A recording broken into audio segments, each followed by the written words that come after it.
अगर आप शेयर बाजार में निवेश करते हैं तो अपनी म्यूचुअल फंड का नाम जरूर सुना होगा। कुछ लोग ज्यादा पैसे होने पर पीएमएस यानी कि पोर्टफोलियो मैनेजमेंट सर्विसेज का रास्ता चुनते हैं, जबकि बड़े निवेशकों के लिए एआईएफ यानी कि ऑल्टरनेटिव इन्वेस्टमेंट फंड का विकल्प भी मौजूद है। लेकिन अब इन तीनों के बीच एक नया नाम भी जुड़ गया है। इसका नाम है एसआईएफ यानी कि स्पेशलाइज्ड इन्वेस्टमेंट फंड। और इसी नई कैटेगरी में सबसे पहले कदम रखते हुए कोटक म्यूचुअल फंड ने अपना पहला एसआईएफ लॉन्च कर दिया है।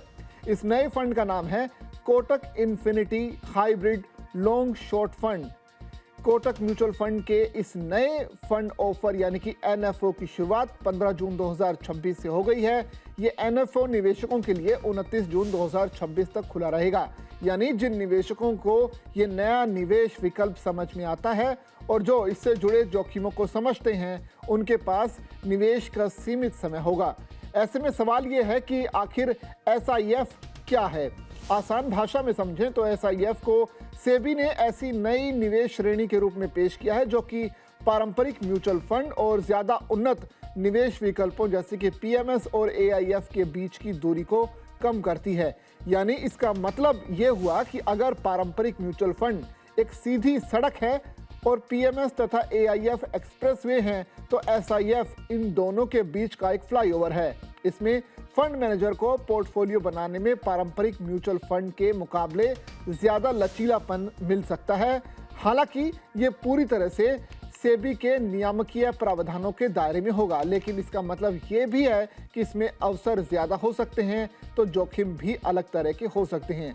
यही वजह है कि इसे ऐसे निवेशकों के लिए उपयुक्त माना जा रहा है जो इसकी रणनीति और इससे जुड़े जोखिमों को अच्छे से समझते हों।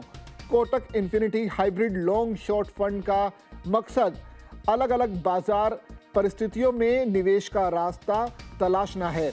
ये फंड 3 तरह की रणनीतियों का इस्तेमाल करेगा। पहली ये कि लॉन्ग निवेश, इसमें उन शेयरों में पैसा लगाया जाएगा जिनके भविष्य में बढ़ने की उम्मीद है। ये तरीका आम म्यूचुअल फंड जैसा ही है। दूसरा शॉर्ट एक्सपोजर, इसमें बाजार में गिरावट की संभावना वाले शेयर्स या पोजीशन से फायदा उठाने की कोशिश की जाती है। हालांकि ये पूरी तरह से नियमों के दायरे में किया जाएगा। तीसरा आर्बिट्राज अवसर, इस रणनीति में अलग अलग बाजारों या कीमतों के बीच मौजूद अंतर का फायदा उठाने की कोशिश की जाती है। इन तीनों रणनीतियों का मकसद अलग अलग बाजार परिस्थितियों में बेहतर संतुलन बनाने की कोशिश करना है। कंपनी का कहना है कि ये फंड सिर्फ तेजी वाले बाजार में कमाई के लिए नहीं बनाया गया है। इसका बल्कि उद्देश्य बाजार में गिरावट आने पर नुकसान को सीमित करने की भी कोशिश करना है। सीधे शब्दों में कहें तो यह बाजार ऊपर जाए तो निवेशक उस तेजी का फायदा उठा सकते हैं, और जब बाजार में उतार चढ़ाव बढ़े तो पोर्टफोलियो पर उसका असर कम करने की कोशिश भी की जा सकती है।